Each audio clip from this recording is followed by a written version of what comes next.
Slurpty Derp, Volume 1.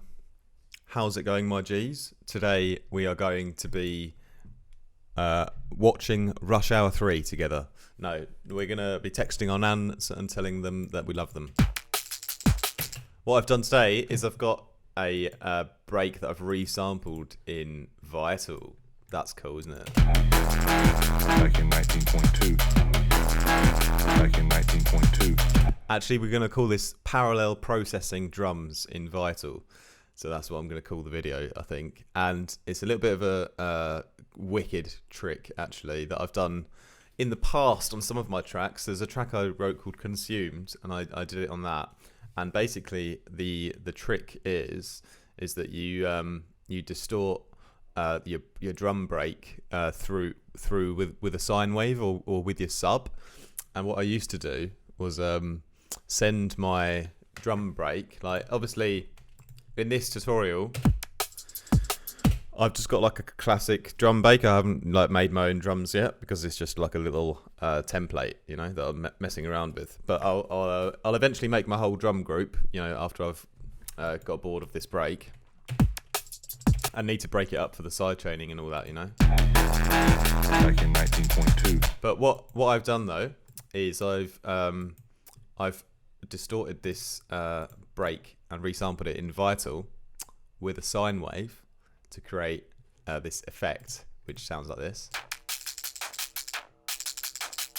And it's actually, it like kind of boosts the harmonics of the break in such a way that they become very different and they layer up with the original break really nicely.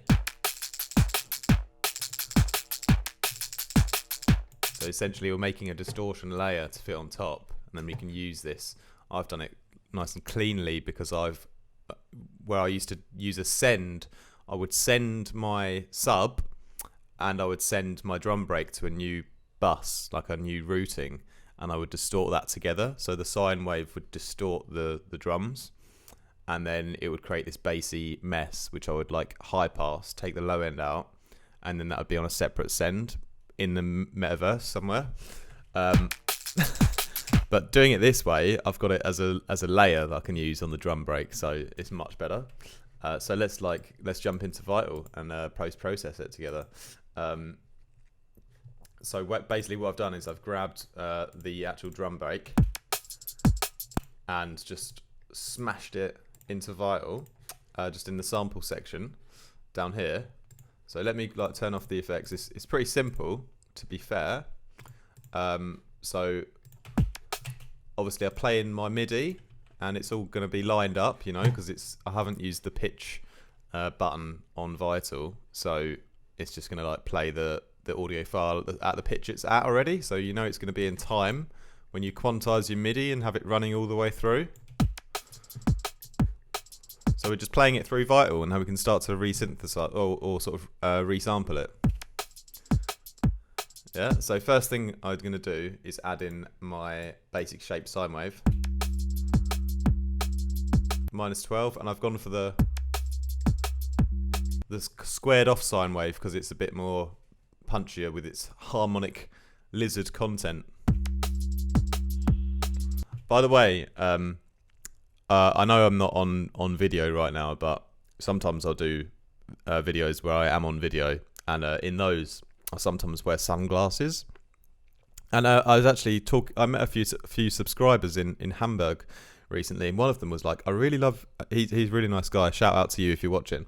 It was like, I really love your videos, but why do you wear sunglasses inside? And the answer is because it looks cool. Anyway, next.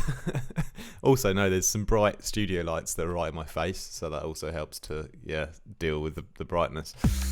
Anyway, I'm not on camera anymore, so it doesn't really matter. Next, what we're going to do is we're going to smash it through the FM. So we're going to FM it together. So this is something you couldn't really do by using sends, you know. So this takes it a step further.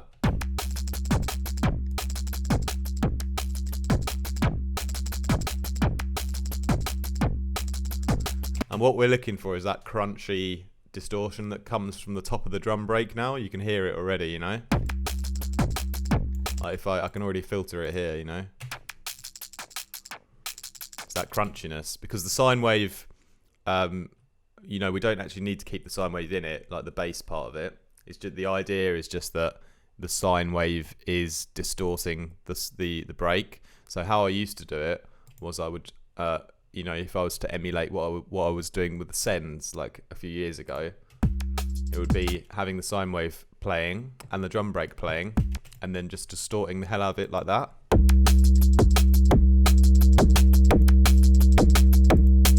You know, to get that high end sort of crunchiness, and then filter out the low end. Yeah, but in Vital we can make it even more interesting by FMing it as well. So we're going to do a bit of both. We're going to FM it, and then we're going to, well, I'm actually chorusing it a little bit to make it a little bit sort of wider as well.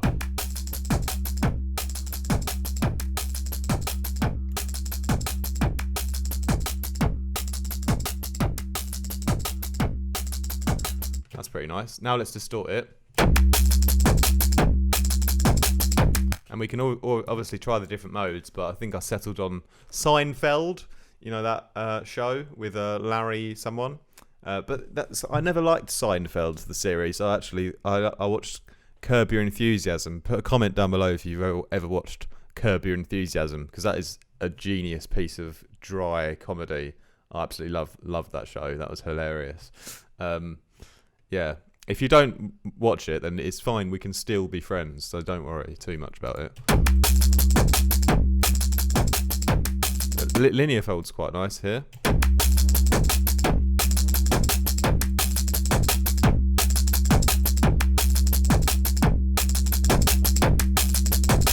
Yeah, obviously it's quite loud, so I'll turn it down here for a minute. Because what we're trying to get is a nice distortion tone in the high end. So it doesn't matter that it sounds all terrible, because it's just going to be a layer of distortion in the background.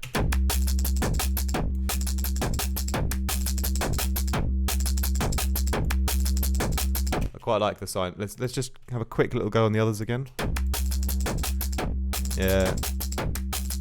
There's some extra distortion artifacts in the linear one that I don't really like. This one's quite sort of clean, I think, still, even though it's mega distorted, but it's clean at the same time, if that makes any sense. Like, these are a little bit too clean.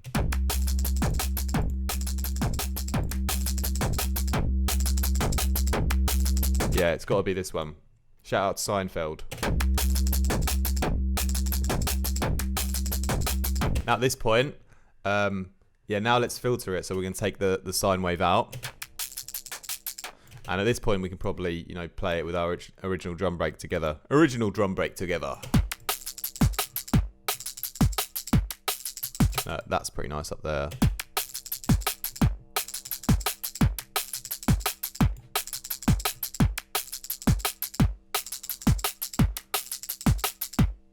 That's pretty cool. And then it's got like, because we've mega distorted it, there's a lot of like harsh frequencies as well. So I think I'll just sort of take a bit out with the EQ here. Like, there's this real big spike up here, so let's sort of take him down a bit.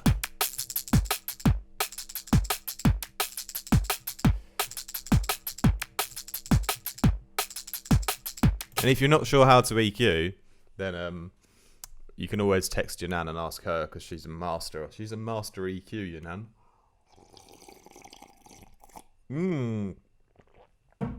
Don't usually get that, do you? Another secondary slurp during the video. That's exciting. I'm on the coffee today. This is coffee number 2. It's been reheated in the microwave because I was sort of halfway through designing this and then it got cold, so I reheated it again. So that's exciting. All right, about there.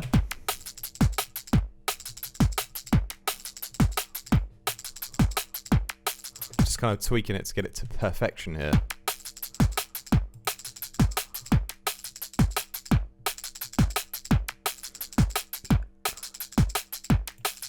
That's cool. Why don't we'll try a little phase filter as well, quickly, just to see what happens. That to sample and...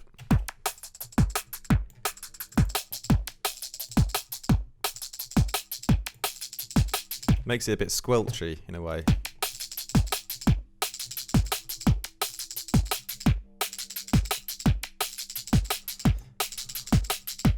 mix that in a little bit.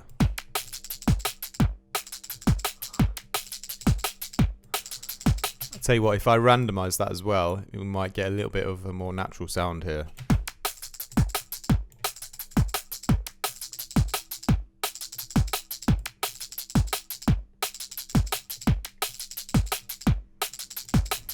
Yeah, there we go.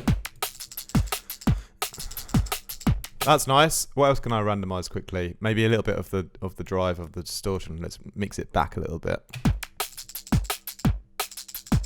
Maybe a little bit on the chorus mix as well.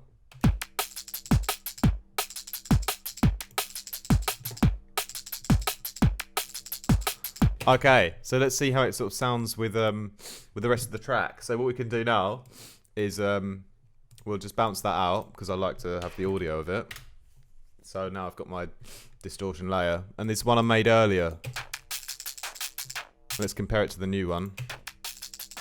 Yes, I think I prefer the new one I've just made with you guys.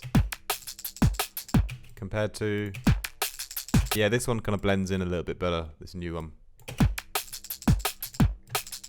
So now let's play it with the rest of our sort of track, and we'll sort of mix it in. Back in 19.2. Back in 19.2. Back in 19. So if you listen now, I'll take it out for the first part, and then it will come in, and you can hear the little difference, you know. Back in 19.2. Back in 19.2. Back in 19.2. Back in 19.2. So obviously this mix down is a little bit messy because I haven't sidechained or anything like that, but you can definitely hear it coming in. And I mean, when you kind of listen without the messiness of this smog horn. Back in 19.2. Back in 19.2. Back in 19.2. Back in 19.2. You know, it almost sounds a little bit like a shaker that we've added on top of it all, you know, but it's made from the original break, so it goes, you know, directly with it. So in a sense, I could relabel this video "How to Make Your Own Shaker by Distorting Your Drum Break Through a Sine Wave."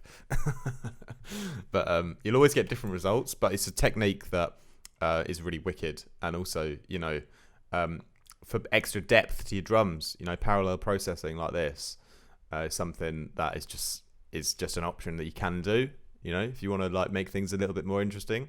It's not like I do it on every track, but it's definitely a technique that can be useful and creative, especially perhaps if you had a track which has a bit more of a minimal edge and the drums are a little bit more sort of the main feature of the track, then you could do something like this to add like an extra layer to them to give them a bit more detail and depth. And, you know, even if you blended it down like a lot in the mix, you know, let's just do it really low.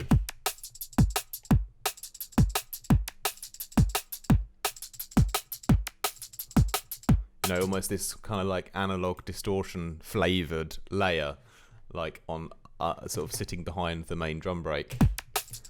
We sort of, you know, take out a bit of the lows as well, so it doesn't conflict too much with the kick and snare. Maybe we'll turn it up a bit then after that.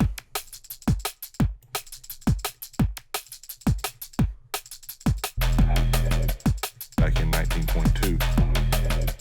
Back in 19.2. So there you go, there you have it. A little bit of an analog distortion layer on top of your drum break, made in Vital by FMing the whole break together through a sine wave, then distorting it. A little bit of like chorusing, a little bit of filtering, a little bit of movement, but mainly just distorting the hell out of it, and then just turning it down and blending it in. But yeah, cool that you can resample something in Vital that easily, and it's cool that you can then, as I said, you can FM the sine wave into the drum break rather than just distorting the two together, which is what I used to do. So I'll probably do this again if I want to like add an extra layer of sort of depth or distortion to any of my drums.